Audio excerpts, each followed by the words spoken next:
Hello everyone, welcome back to Oliveboard. Myself Pooja. और आज हम वीकली करंट अफेयर डिस्कस करेंगे। So weekly current affairs में we have to discuss three important segments. First is important days and theme. Second, some government schemes and state and central government programs. And lastly we have to discuss 50 question quiz. Okay तो तीन segment में आज हम अपने current affairs को complete करेंगे। सो आज हमारा डिस्कशन 18 से लेकर 23 ऑफ फेब तक रहने वाला है। ओके तो सबसे पहले बात करते हैं कुछ इंपॉर्टेंट डेज और उनकी थीम्स पर। क्लियर? तो देखिएगा 18 से लेकर 23 के बीच में हमने कुछ इंपॉर्टेंट डेज सेलिब्रेट किए हैं। फॉर एग्जाम्पल 17 ऑफ फेब को we are celebrating global tourism resilience day, जिसकी थीम क्या थी? Resilient tourism building back better. Clear?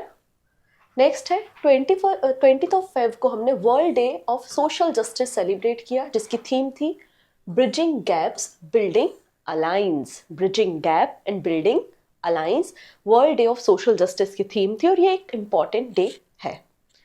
फिर 20 ऑफ फेब को हम स्टेटहुड डे सेलिब्रेट करते हैं मिजोरम एंड अरुणाचल प्रदेश का। इन 1987 दो स्टेट्स का फॉर्मेशन हुआ था, which is Mizoram and Arunachal प्रदेश।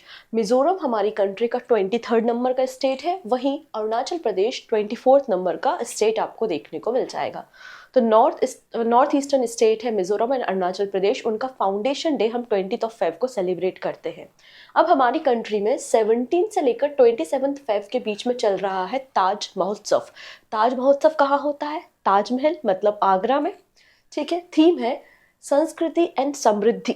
संस्कृति एंड समृद्धि। एंड लास्ट में है important day 21 of Feb, international mother language day. ठीक है। इंटरनेशनल मदर लैंग्वेज डे पहले तो यूनेस्को ने इस इनिशिएटिव को रेज किया और बाद में यूनाइटेड नेशन ने इस रेजोल्यूशन को पास किया। थीम क्या है? तो थीम है multilanguage education, a pillar of intergenerational learning. तो ये एक इम्पॉर्टेंट डे है। तो आज हमें बेसिकली अगर देखा जाए तो दो इम्पॉर्टेंट डे याद रखने हैं। एक है international mother language day and second is world day of social justice. Is that clear? चलिए अब बात करते हैं नेक्स्ट सेगमेंट में, which is state and central government scheme और प्रोग्राम इन न्यूज़। तो स्टेट में या सेंट्रल गवर्नमेंट ने कोई स्कीम नई लॉन्च की है, पुरानी स्कीम को एक्सटेंड किया है, कोई नया प्रोग्राम लॉन्च किया जिसमें कुछ बजट है या फंड है, उनको हम यहाँ पर डिस्कस कर लेते हैं। और लास्ट में 50 क्वेश्चंस का एक क्विज है। क्विज को अटेंड करना है, आंसर करना है और आपका जो भी स्कोर होता है आउट ऑफ 50 आप हमें कमेंट सेक्शन में बता सकते हैं। क्वेश्चन ऑफ द डे होगा जिसका आंसर भी आप कमेंट सेक्शन में देंगे। Okay. One more thing about the PDF, अगर आप वीकली करंट अफेयर्स की पीडीएफ लेना चाहते हैं तो टेलीग्राम ज्वाइन कर लीजिएगा और टेलीग्राम से आप फ्री ऑफ कॉस्ट इस पीडीएफ को डाउनलोड कर सकते हैं। सिंपली सर्च कीजिएगा current affairs with Pooja ma'am. हम वीकली करंट अफेयर्स क्यों करते हैं? क्या डेली करंट अफेयर्स पढ़ लिया तो वीकली पढ़ना ज़रूरी है, हम स्किप कर दें, या फिर हम वीकली अकेला पढ़ें डेली स्किप कर दें? तो देखिए डेली करंट अफेयर्स में हम हर एक न्यूज़ को डिटेल में एनालिसिस करते हैं। वीकली करंट अफेयर्स का पर्पस केवल इतना होता है आपका रिवीजन, मतलब पूरे हफ्ते में पूरे वीक में हमें जो भी इंपॉर्टेंट इवेंट्स को सीखे हैं क्या आप वो से रिकॉल कर पा रहे हो in the form of quiz. ठीक है। इसलिए हम यहाँ पे बस रिवीजन के लिए 50 क्वेश्चंस को करते हैं। इसलिए ऐसा बिल्कुल नहीं है कि आप वीकली देख रहे हैं तो डेली ना देखें, डेली देख रहे हैं तो वीकली ना देखें। ये रिवीजन पर्पस के लिए है और डेली करंट अफेयर्स आपके नॉलेज बिल्डिंग के लिए है, आपके एग्जाम को क्रैक करने के लिए है। क्लियर है? चलिए स्टार्ट करते हैं हम। कुछ है FoSTaC program. What is the FoSTaC? Food Safety Training and Certification Program, which is started by FSSAI. FSSAI means Food Safety and Standard Authority of India, which is formed in 2008 and headquarters situated in New Delhi. It is a statutory body. It is a statutory body. ठीक है। इसका काम होता है food management, export import, इसके अलावा quality ensure करना, ये सारे काम फसाई देखता है। ठीक है। To enhance the food safety ecosystem nationwide, FSSAI ने एक प्रोग्राम लॉन्च किया है विच इज़ फॉस्टैग प्रोग्राम। इसमें जो फूड हैंडलर्स हैं उनको ट्रेनिंग प्रोवाइड की जाती है और ट्रेनिंग प्रोवाइड करने के बाद उनको एक सर्टिफिकेशन दिया जाता है। तो participant who successfully complete the training will be conferred with the food safety supervisor certification. तो यहाँ पे बताया है कि FY 23-24 में फसाई ने 3,58,000 ट्रेनर्स को सर्टिफिकेशन बांटे और अब इसका जो एरिया है वो एक्सटेंड किया जा रहा है। फसई का प्लान है हमारे अलग अलग स्टेट में जो भी आपके कैंटीन्स होती हैं, गवर्नमेंट की कैंटीन्स, वहाँ पे जो फूड हैंडलर्स है उनको हमें ट्रेनिंग प्रोवाइड करनी है। क्लियर हो गया? चलिए, FSSAI ministry of health and family welfare के अंदर काम करता है। नेक्स्ट है government issued guidelines for using green hydrogen in transport sector. Actually government plan कर रही है replacing of fossil fuel, and fossil fuel को हम रिप्लेस कर सकते हैं यूजिंग द ग्रीन हाइड्रोजन। इसलिए ग्रीन हाइड्रोजन को ट्रांसपोर्टेशन सेक्टर में यूज करने के लिए एक गाइडलाइंस इशू की है and issued by the ministry of new and renewable energy under the national green hydrogen mission. ठीक है, तो यहाँ पर हमारा जो ट्रांसपोर्ट है जैसे कि बस है, ट्रक है, उनमें हमें ग्रीन हाइड्रोजन इस्तेमाल करनी है। ग्रीन हाइड्रोजन अगर आप इस्तेमाल करोगे तो आपको इसका एक मैन्युफैक्चरिंग प्लांट्स की रिक्वायरमेंट होगी, रिफ्यूलिंग स्ट्रक्चर्स की रिक्वायरमेंट होगी, मतलब ओवरऑल आपको इंफ्रास्ट्रक्चर तैयार करना है, जिसके लिए गवर्नमेंट ने कुछ बजट भी रखा है and budget is 496 crore rupees, okay, for the green hydrogen project in the transportation sector है। और ये budget till the financial year 25-26 के लिए डिसाइड किया गया है by the government of India. Clear? Now बात करते हैं about the national green hydrogen mission. So national green hydrogen mission को हमने 4 जनवरी 2023 में लॉन्च किया था with the total budget 19,744 crore rupees for up to the FY 29-30। मकसद क्या है? आत्मनिर्भर भारत बनना in the fossil fuel industry और थ्रू द क्लीन एनर्जी। ठीक है, ये इसका एजेंडा है जिसमें हमारा मकसद क्या है? हम हाइड्रोजन, ग्रीन हाइड्रोजन को प्रोड्यूस करें, उसको एक्सपोर्ट करें और हम फॉसिल फ्यूल के इंपोर्ट की डिपेंडेंसी जो है हमारी उसको हम रिड्यूस कर लें। ये हमारा यहाँ पर एजेंडा है। नाउ मूव करते हैं about the FMBAP। What is this? Flood management and border area programme. तो कैबिनेट ने actually department of water resources ने एक सिफारिश की थी, एक प्रपोजल दिया था कैबिनेट कमेटी को कि ये जो स्कीम है flood management and border area programme, इसको फर्दर एक्सटेंड किया जाए और कैबिनेट ने इस बात को एक्सेप्ट कर लिया। तो फाइनली कैबिनेट ने अप्रूवल दिया है कि flood management and border area programme को हम फर्दर एक्सटेंड करते हैं अप टू 25-26 तक, मतलब FY 2025-2026 तक। तो ये स्कीम बेसिकली 5 ईयर्स के लिए है, 2021-22 से 25-26 के लिए, जिसके लिए बजट है 4100 करोड़ रुपीज। क्लियर है? तो extended period to include 21-26 with a total budget of 4100 crore rupees. Clear है इतनी चीजें? अब ये जो प्रोग्राम है ये 2 कंपोनेंट्स में डिवाइडेड है। पहला फंड दिया जाएगा स्टेट्स को, अलग अलग स्टेट्स को, जहाँ पे लगातार फ्लड आते हैं, फ्लड को मैनेज करना है, प्रॉपर ड्रेन डेवलपमेंट के लिए और सॉइल इरोजन रिस्क को कम करने के लिए। तो स्टेट को फंड दिया जाएगा पहला। एंड सेकेंड जो इसका स्लॉट है, सेकेंड जो फंड दिया जाएगा वो बॉर्डर स्टेट्स को दिया जाएगा, जो हमारी बॉर्डर रिवर्स हैं, 2 कंट्रीज के बीच में जो नदियां फ्लो हो रही हैं, उनमें भी तो रिस्क बना हुआ होता है सॉइल इरोजन का एंड वाटर मैनेजमेंट करना है या फिर आपको फ्लड मैनेज करना है, तो उनके लिए फिर रिमेनिंग फंड दिया जाएगा। तो इस स्कीम में आपको 2 कंपोनेंट्स देखने को मिल जाएंगे बेसिकली। क्लियर? तो 2940 crore rupees central government assess करेगी स्टेट्स को। ठीक है, जिसका पैटर्न क्या होगा? 90:10 का होगा for the hilly areas and for other state 60:40 का होगा, मतलब 60% कॉन्ट्रीब्यूशन आपका सेंट्रल गवर्नमेंट करेगी एंड 40% कॉन्ट्रीब्यूशन स्टेट गवर्नमेंट करेगी। लेकिन यहाँ पर अगर हम बात करते हैं जो बॉर्डर एरिया नेटवर्क है या फिर border area state and border area reverse है, तो उसके लिए बजट दिया गया है 1160 करोड़ रुपीज और पूरी तरीके से सेंट्रल गवर्नमेंट फंडेड है, मतलब 100% पैसा इसमें सेंट्रल गवर्नमेंट ही इन्वेस्ट करेगी। Is that clear? Okay, now move करते हैं next. Central decided to continue women safety scheme till 25-26। Actually ministry of home affairs ने अगेन एक प्रपोजल सेंड किया था कैबिनेट को और कैबिनेट ने इसे अप्रूव कर दिया है एंड वीमेन सेफ्टी स्कीम को टिल 25-26 तक एक्सटेंड कर दिया गया है। अगेन ये scheme for the period of 5 year है, मतलब 21-22 में लॉन्च किया गया था एंड 25-26 तक ये रन होनी है। ठीक है, इतनी चीजें। अब इसके लिए जो बजट है वो है 1179 करोड़ रुपीज, 1179 करोड़ रुपीज इसके लिए बजट है। और ये पैसा कहाँ से आएगा? तो पैसा आने के लिए दो सोर्सेज है। पहला सोर्स है कि मिनिस्ट्री ऑफ होम अफेयर्स का जो ओन बजट है, अपना बजट है, उससे मिनिस्ट्री ऑफ होम अफेयर्स पैसा देगी। कितना देगी? 885 करोड़ रुपीस। एंड रिमेनिंग जो अमाउंट है 294 करोड़ रुपीस उसे चैनलाइज किया जाएगा बाया निर्भया फंड। तो इस तरीके से पैसा कलेक्ट होगा 1179 करोड़ रुपीस का, और इसका इस्तेमाल कहाँ किया जाएगा? वीमेन सेफ्टी स्कीम में। इसके लिए गवर्नमेंट ने 24/7 एक इमरजेंसी हेल्पलाइन नंबर भी जारी किया है जिसका नाम है 112। और गवर्नमेंट ने साइबर फॉरेंसिक सर्वे करने के लिए, इन्वेस्टिगेशन करने के लिए, केसेस को ज़्यादा इजीली सॉल्व करने के लिए 6 अलग अलग लेबोरेटरीज भी बिल्ड की हैं पुणे, चंडीगढ़, कोलकाता, दिल्ली, कामरूप एंड भोपाल में। ठीक है। इसके अलावा यूनियन मिनिस्टर का ये भी कहना है हमारी कंट्री में ह्यूमन ट्रैफिकिंग के मामले बहुत ज़्यादा हैं, इसलिए 827 एंटी ह्यूमन ट्रैफिकिंग यूनिट को भी सेटअप किया गया है, और 13,000 से ज़्यादा पुलिस स्टेशंस में वीमेन हेल्प डेस्क भी अवेलेबल है। क्लियर? डन।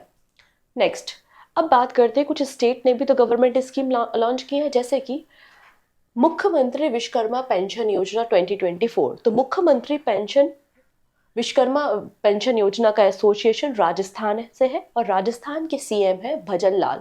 उन्होंने रिसेंटली इस स्कीम को लॉन्च किया है। बेनिफिशरीज कौन होंगे? तो स्ट्रीट वेंडर्स एंड लेबरर्स इसके बेनिफिशरीज होंगे। कोई भी स्ट्रीट वेंडर या लेबरर जिसकी एज 60 ईयर या अबव है, उनको मंथली 2000 रुपीज पर मंथ आपका पेंशन प्रोवाइड की जाएगी अंडर दिस स्कीम।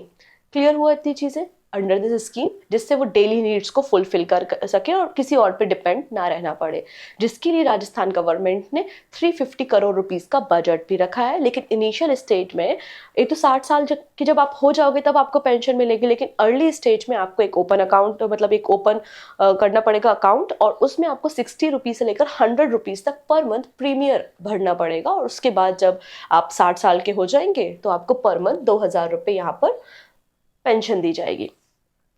नेक्स्ट है मुख्यमंत्री कन्या सुमंगला योजना। मुख्यमंत्री कन्या सुमंगला योजना उत्तर प्रदेश गवर्नमेंट की स्कीम है जिसे 2019 में लॉन्च किया गया था फॉर गर्ल चाइल्ड। ठीक है। तो चीफ मिनिस्टर योगी आदित्यनाथ ने रिसेंटली जो मुख्यमंत्री कन्या सुमंगला योजना में फाइनेंशियल सपोर्ट दिया जाता है 15,000 रुपीज का उसको बढ़ा दिया है और कर दिया है 25,000 rupees per year for the beneficiaries. ठीक है, जिससे गर्ल्स चाइल्ड प्रॉपरली एडुकेट हो सके। ठीक है।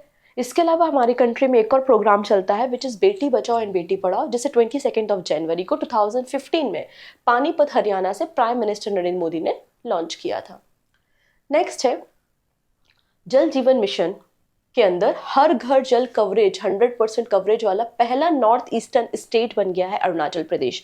ओवरऑल हमारी कंट्री का 10th नंबर का स्टेट है, बट नॉर्थ ईस्टर्न कैटेगरी में ये पहला स्टेट है जिसने अंडर द जल जीवन मिशन हर घर जल, मतलब हर घर में drinking water, tap water connection facility provide करने वाला ये नॉर्थ ईस्ट का पहला स्टेट बन गया है अरुणाचल प्रदेश। इसका आंसर है। क्लियर हो गया? अरुणाचल प्रदेश। अगर हम बात करते हैं अपने नेशनल एवरेज के बारे में, तो नेशनल एवरेज अभी हमारा 74% है और अरुणाचल प्रदेश ने 100% अचीव कर लिया है। जल जीवन मिशन गवर्नमेंट ने 2019 में 15 अगस्त 2019 में लॉन्च किया था। ठीक है। और टारगेट क्या है कि 2024 तक हर एक घर तक हमें टैप वाटर कनेक्शन पहुंचाना है। नेक्स्ट है Goa collaborated with World Bank for the Blended Finance Facility. So Blended Finance Facility setup कर रहा है वर्ल्ड बैंक एंड गोवा, और ये जो फंड होगा उस फंड का इस्तेमाल sustainable development goal, climate changes से रिलेटेड जो भी इंफ्रास्ट्रक्चर है या उन सारे सेक्टर में, सस्टेनेबल डेवलपमेंट सेक्टर में इस फंड का इस्तेमाल किया जाएगा by the PFC. What is the PFC? Power finance corporation इस फंड का इस्तेमाल करेगा। पावर फाइनेंस कॉर्पोरेशन एक रिन्यूएबल एनर्जी के सेक्टर में एक फाइनेंसियर है हमारी कंट्री में। अगर आप कोई भी रिन्यूएबल एनर्जी के सेक्टर में काम करते हो और आपको फंड की जरूरत है तो आपको फंडिंग प्रोवाइड करेगा पावर फाइनेंस कॉर्पोरेशन। ये इस तरीके का अपने आप में पहला इनिशिएटिव है हमारी कंट्री में। ठीक है। और मैंने आपको डिटेल में ऑलरेडी समझाया हुआ है कि what is the blended finance and PPP से ये किस तरीके से डिफर करता है। नेक्स्ट है हरियाणा के सीएम मनोहर लाल खट्टर जी ने लॉन्च किया है Van Mitra scheme to encourage participation in the tree planting. So जो नॉन फॉरेस्ट एरिया है वहां पर प्लांटेशन करने के लिए हरियाणा गवर्नमेंट ने एक स्कीम लॉन्च की है which is one Mitra scheme. तो कोई भी इंडिविजुअल, कोई भी फैमिली मेंबर जिसकी एज 18 से लेकर 16 ईयर्स के बीच में, 18 से 60 ईयर्स के बीच में है और जिनकी family income, annual income less than 1.80 lakh rupees है, वो लोग यहाँ पे वन मित्र बन सकते हैं। तो वन मित्र अगर आप बनोगे तो आपको क्या करना है, प्लांटेशन करना है और प्लांटेशन करने का आपको पैसा दिया जाएगा। मतलब पिट करने का, गड्ढा करने का 20 रुपीज एंड प्लांट लगाने का उसमें 30 रुपीज इक्वल टू हो गया 50 रुपीज। और फर्दर अगर आप इसको वाटरिंग करते हैं, मैनेज करते हैं और प्रोटेक्ट करते हैं एनवायरमेंट से, एनिमल से, तो अगेन फाइनेंशियल सपोर्ट मिलेगा। ठीक है। Next, world bank assisted programme inspired launch in Sikkim. Okay, so world bank और सिक्किम गवर्नमेंट ने सिक्किम इंस्पायर प्रोग्राम को लॉन्च किया है और chief minister of Sikkim Prem Singh Tamang ने हमको रिसेंटली इन्फॉर्मेशन दी थी। अब ये क्या प्रोग्राम है, बेसिकली फाइनेंशियल इंक्लूजन करना, मतलब जिससे सिक्किम में पैसा आए, फाइनेंशियल सपोर्ट आए और सिक्किम का ओवरऑल होलिस्टिक डेवलपमेंट हो सके। एंड वीमेंस एंड यूथ पे स्पेशली फोकस किया गया है कि उनके लिए एम्प्लॉयमेंट क्रिएट हो। एम्प्लॉयमेंट क्रिएट कब होगा, जब फाइनेंशियल इंक्लूजन आएगा, इकोनॉमिक ग्रोथ होगी, कंपनीज आएंगी, लोग इन्वेस्ट करेंगे, तभी तो एम्प्लॉयमेंट भी जनरेट होगा। इसलिए सिक्किम इंस्पायर प्रोग्राम को लॉन्च किया गया है जिसमें 9 मिनिस्ट्री या अलग अलग 9 गवर्नमेंट डिपार्टमेंट इन्वॉल्व रहेंगे for the period of 5 years. Clear? Done? ठीक है। आई थिंक आपको ये स्कीम्स क्लियर हो गई होंगी। नाउ अब बात करेंगे क्विज के बारे में। So ready? चलिए स्टार्ट करते हैं अबाउट द क्विज। सो पहला क्वेश्चन क्या है, where has the pilot project title smart gram panchayat Revolution towards digitization of Gram Panchayat inaugurated recently to extend PM Vani, मतलब prime minister WiFi access network interface service in gram panchayat. तो smart ग्राम panchayat mission हमने launch किया है और pilot basis पे इसकी शुरुआत हमने बिहार से की है। मकसद क्या है, हर एक ग्राम पंचायत तक कंप्यूटर एंड वाईफाई की फैसिलिटी प्रोवाइड करना है। सो ऑप्शन डी यहाँ पे करेक्ट है।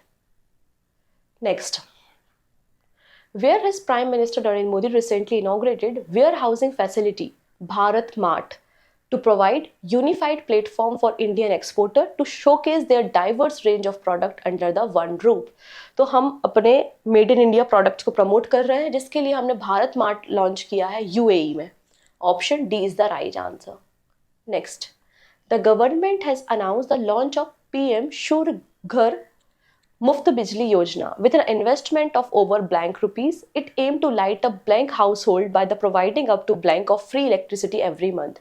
So Prime Minister Narendra Modi ने PM सूर्य घर मुफ्त बिजली योजना को लॉन्च किया है जिसके लिए ये इन्वेस्ट कितना करेगा, 75,000 करोड़ रुपीस इन्वेस्ट करेगा, जिसमें 1 करोड़ घरों में आप इलेक्ट्रिसिटी प्रोवाइड करेंगे और 300 unit per month free of cost electricity provide की जाएगी। तो ऑप्शन उसके अकॉर्डिंगली बी करेक्ट हो रहा है। देखिए 75,000 crore, 1 crore for house hold and 300 unit free electricity.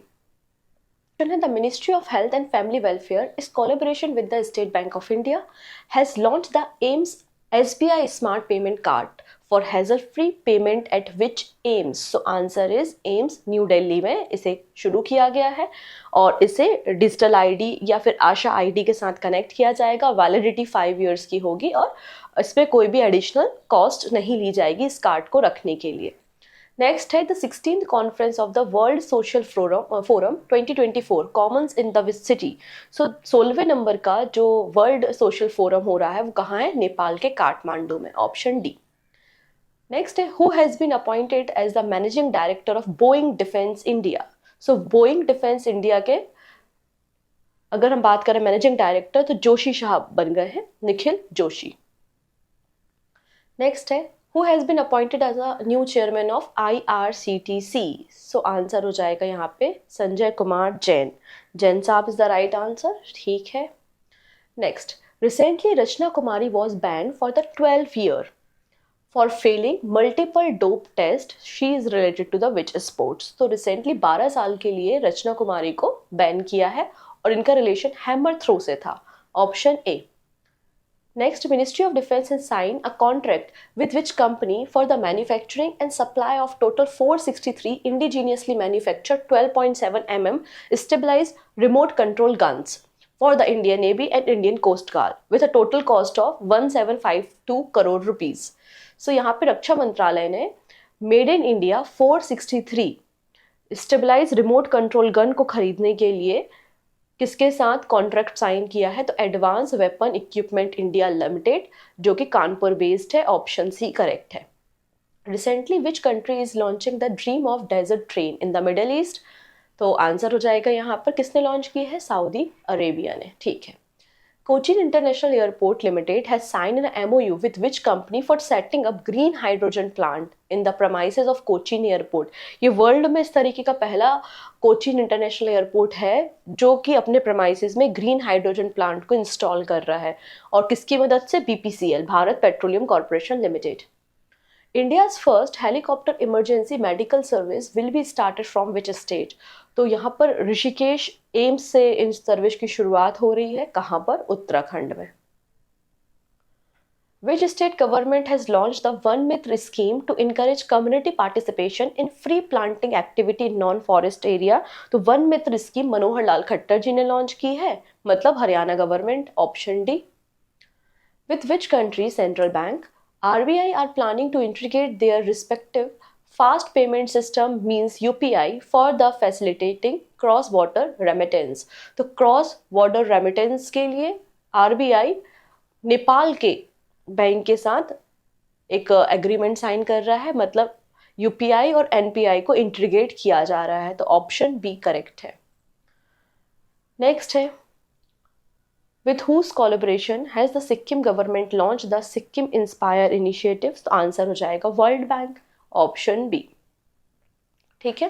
Next, Uttar Pradesh government has increase the grant amount of the Mukhyamantri Kanya Sumangala Yojana from 15,000 rupees to how much rupees from the financial year 24-25? तो 15,000 rupees से 50,000 rupees से amount बढ़ा के 25,000 कर दिया है। Option B is the right answer. Who has been elected as the Speaker of the Bihar Legislative Assembly? So answer हो जाएगा नंद कुमार, नंद किशोर यादव। ठीक है। नेक्स्ट है, Prabowo Subianto has been appointed president of which country? So answer is Indonesia के नए राष्ट्रपति बने हैं Prabowo Subianto. Option A. Which edition of the Milan Naval exercise will be held in Visakhapatnam from the 19th of Feb to 27th of Feb? तो ये इसमें 50 countries participate कर रही हैं और ये one of the largest naval exercise है। मिलान विशाखापट्टनम में हो रही है एंड 12th एडिशन है। Ravichandran Ashwin has become the blank Indian and the blank bowler in the world to take 500 wicket in the test history. तो ये इंडिया के second number के और पूरे वर्ल्ड में 9th नंबर के क्रिकेटर बन गए हैं जिन्होंने 500 विकेट्स लिए हैं टेस्ट हिस्ट्री में। फर्स्ट इंडियन कौन है? तो अनिल कुंबले पहले इंडियन है। Arunachal Pradesh has achieve 100% saturation in हर घर जल स्कीम अंडर द सेंट्रल जल जीवन mission. The state has become the blank in the northeast and the blank state in the country to achieve a 100% saturation. तो आंसर हो जाएगा north eastern तो पहला state है एंड हमारी कंट्री का 10th नंबर का स्टेट है। तो ऑप्शन ए करेक्ट हो जाएगा। According to the Society of Indian Automobile Manufacturer, which state has recorded the highest number of vehicle sale in the October-December 2023? तो highest number of vehicle sales कहाँ पर हुई है? उत्तर प्रदेश में। और इलेक्ट्रॉनिक व्हीकल एडॉप्शन के मामले में भी टॉप पर कौन है? उत्तर प्रदेश है। ठीक है।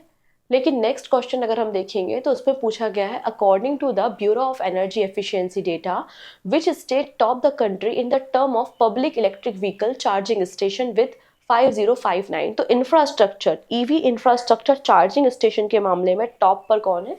कर्नाटका है। ठीक है। तो 2-3 क्वेश्चन है यहाँ पे जो एक साथ हमने डिस्कस किए। Now fintech firm 197 communication owner of the brand Paytm, जिसका अब नया नाम क्या हो गया? पाई, has shifted its nodal account to which bank from the Paytm payment bank? So answer हो जाएगा Axis Bank। Option B is the right answer. Who will take over as a non-executive part-time chairman of ICICI Bank after GC Chaturvedi term end on the 30th of June 2025? तो GC Chaturvedi के term and होने के बाद non executive part time chairman of ICICI bank होंगे Pradeep Kumar Sinha. Important appointment है, इसको थोड़ा सा याद रखेंगे. Option B. रिसेंटली इसरो ने श्रीहरिकोटा से सक्सेसफुली लॉन्च किया है इनसैट 3DS सैटेलाइट. ठीक है, पूछा जा रहा है कि ये इनसैट 3D सैटेलाइट किस प्रकार का उपग्रह है. तो ये है मेट्रोलॉजिकल सैटेलाइट जो वेदर से रिलेटेड इंफॉर्मेशन देगा. Option D. अब बात हो रही है लिंगोसैट प्रोव के बारे में. तो NASA and which country space agency have joined to launch the world first wooden satellite LignoSat probe. Answer हो जाएगा NASA and JAXA. Option A correct हो जाएगा. Where was the first child friendly police station inaugurated. Answer is Maharashtra. ठीक है. Next, the government of India has increased the authorized capital of Food Corporation of India (FCI) from 10,000 crore rupees to how much crore to enhance the operational capabilities and fulfill its mandate effectively. तो FCI को पैसे की ज़रूरत थी क्योंकि वो ware house बनाता है, फूड ग्रेन्स को प्रोक्योर करता है, स्टेट और सेंट्रल गवर्नमेंट को डिस्ट्रीब्यूट करता है अलग अलग स्कीम्स के लिए. सो 10,000 करोड़ रुपीज से इंक्रीज करके ये कर दिया है 21,000 करोड़ रुपीज. तो ऑप्शन सी बिल्कुल करेक्ट है. नेक्स्ट है, इन February 2024 which bank has launched a self-subscribing journey for enrollment under प्रधानमंत्री जीवन ज्योति बीमा योजना and प्रधानमंत्री सुरक्षा बीमा योजना स्कीम for its customer. तो अब इन दोनों स्कीम का फायदा लेने के लिए हमको ब्रांच विजिट नहीं करना पड़ेगा, डिजिटली हम इनको इनरोल कर सकते हैं. और ये स्कीम लॉन्च की है स्टेट बैंक ऑफ इंडिया ने. अब प्रधानमंत्री जीवन ज्योति बीमा योजना और प्रधानमंत्री सुरक्षा बीमा योजना इन दोनों स्कीम को 2015 में लॉन्च किया गया था. ठीक है, 9 मई 2015. Which insurance company has launched the अमृत बाल insurance plan for the children. तो अमृत बाल बीमा जो योजना लॉन्च हुई है वो LIC ने की है. Option D. नेक्स्ट है, prime minister Narendra Modi has laid the foundation stone of Shri कल्की धाम टेम्पल. तो श्री कल्की धाम टेम्पल उत्तर प्रदेश में तैयार हो रहा है. Option A. Which bank has been authorized by the West Bengal government to collect tax and non-tax receipt on its behalf. तो waste Bengal government ने बंधन बैंक को कहा है आप हमारे बिहाफ पे डायरेक्ट एंड इनडायरेक्ट टैक्स का कलेक्शन करेंगे. So option D is the right answer. Which country tested the new surface to sea missile पदसूरी 6. तो याद आया, पसूरी सॉन्ग कोरियन गा रहे थे, याद आया, बिल्कुल सही आंसर हो जाएगा यहाँ पे North Korea. Option B is the right answer. Who has been appointed as the joint managing director of Kotak Mahindra Bank? Answer है KVS मनियन. इंपॉर्टेंट अपॉइंटमेंट है अगेन ये. Option D. नेक्स्ट है, पंजाब चीफ इलेक्टोरल ऑफिस ने किस cricketer को state icon बनाया है अपने अवेयरनेस कैंपेन्स के लिए. सो आंसर हो जाएगा Shubman Gill. Option C is the right answer. Next है, 4th edition of Khelo India university game को वर्चुअली लॉन्च किया गया है जिसका थीम है या जिसका मेस्कॉट है अष्टलक्ष्मी. और अष्टलक्ष्मी एक बटरफ्लाई है. ठीक है, तो कहां पर. आंसर हो जाएगा असम के गुवाहाटी में. Which company has been honored with the Innovative Technology Development Award at the Building India 2047 Technology for Better Tomorrow. तो Innovative Technology Development Award IIT Madras में एक समिट में दिया गया है RAC लिमिटेड को. सी आंसर करेक्ट है. Next, Ministry of New and Renewable Energy has issued the scheme guidelines for the implementation of pilot project for use of green hydrogen in the transportation sector under the National Green Hydrogen Mission. RBI की language की भाषा यही होती है. अगर आप लोग ने लास्ट ईयर के पेपर को देखा होगा वो सारी जानकारी उसी में दे देते हैं कि ministry of new and renewable energy ने गाइडलाइंस इशू की हैं ग्रीन हाइड्रोजन का यूज़ करने के लिए ट्रांसपोर्टेशन सेक्टर में under the national green hydrogen mission. It will be implemented with the total budget of blank till the financial year. तो 496 करोड़ रुपए का बजट है 25-26 तक. ठीक है, तो ऑप्शन ए. नेक्स्ट है, which program has been launch by the food safety standard authority of India to provide training to food handler across the country to enhance the food safety ecosystem is FoSTaC program. Option D is the right answer. Next है, recently Bharat ने IBSA fund में कितना million fund transfer किया है या contribute किया है for eliminating the poverty and hunger? So answer is $1 million. Next है इंटरनेशनल मदर लैंग्वेज डे, हमने 21 Feb को सेलिब्रेट किया। What is the theme of international mother language day? तो आंसर है multilanguage education is a pillar of intergenerational learning. Option D is the right answer. In February 2024, Prime Minister Narendra Modi has inaugurated the which edition of Raisina Dialogue in New Delhi? So Raisina Dialogue का ये 9th edition है, ठीक है, 9th edition है। Option D बिल्कुल correct हो जाएगा। Okay, in February 2024, Japan has committed a 232 billion yen official development assistance loan for how many projects across the various sector in India? So India में 9 अलग अलग प्रोजेक्ट के लिए Japan ने कहा है कि हम आपको 232 बिलियन एन का लोन प्रोवाइड करेंगे, जिसमें आप नॉर्थ ईस्टर्न स्टेट्स में रोड डेवलपमेंट करेंगे, आप चेन्नई में रिंग रोड का कंस्ट्रक्शन कराएंगे, फिर आप हरियाणा में हॉर्टिकल्चर के लिए काम करेंगे, राजस्थान में क्लाइमेट चेंज के लिए काम करेंगे। समझ रहे हो? तो ऐसे 9 प्रोजेक्ट के लिए यहाँ पे फंडिंग की गई है। Option A. M.R. Kumar has been appointed as a part-time non-official director as well as non-executive chairman of which bank for the period of 3 years? तो आंसर हो जाएगा यहाँ पे bank of India. Option D. Who has been appointed as the managing director and chief executive officer SBM Bank India for the period of 3 years? State Bank of Mauritius की subsidiary है SBM bank India, और इसके जो नए managing director होंगे वो हैं आपके Ashish Vijaykar. Option C. Next है Shashi Tharoor was conferred with the country's highest civilian honor Chevalier de la Legion d'Honneur Award in February 2024। ये किस कंट्री का अवार्ड है? तो फ्रांस का हाईएस्ट सिविलियन ऑनर है। ऑप्शन ए बिल्कुल करेक्ट है। What is the theme of 2024 edition of Raisina Dialogue? So theme क्या है? चतुरांग, मतलब conflict, contest, cooperate and create. Option C is the right answer. Safety of women के लिए total cost कितना रखा गया है इस स्कीम के लिए? तो 25-26 तक के लिए इसको एक्सटेंड किया गया है एंड टोटल बजट है 1179 करोड़ रुपीज। ऑप्शन सी बिल्कुल करेक्ट है। What is the purpose of European Union recently launched Mission Aspides in the Red Sea? तो रेड सी में मिशन एस्पाइड लॉन्च किया है बाय द यूरोपियन यूनियन, जिसमें कुछ कंट्रीज का पार्टिसिपेशन है, जैसे कि फ्रांस, इटली है। क्यों, क्या मकसद है? Protection of commercial vessels from the attack by the Iran backed होती रिबल्स। पार्टिसिपेटिंग कंट्रीज है France, Germany, Italy and Belgium. Clear? तो ये थे हमारे आज का क्विज। आई होप आप लोगों ने सारे क्वेश्चंस के आंसर सही दिए होंगे। जो भी स्कोर रहता है आप कमेंट में बताइएगा, और मुझे लगता है अगर आप रेगुलर क्लास कर रहे होंगे तो धीरे धीरे आपका स्कोर भी इम्प्रूव हो रहा होगा। ठीक है, तो this is the question of the day. Where was the multinational military exercise शांति प्रयास 4 organized? 19 countries participate कर रही हैं including India, Bangladesh and Pakistan. आपको बताना है कि किस कंट्री में इस एक्सरसाइज को ऑर्गेनाइज किया जा रहा है। सही आंसर आप कमेंट में बता सकते हैं। तो मिलते हैं नेक्स्ट वीडियो में। Take care and bye bye.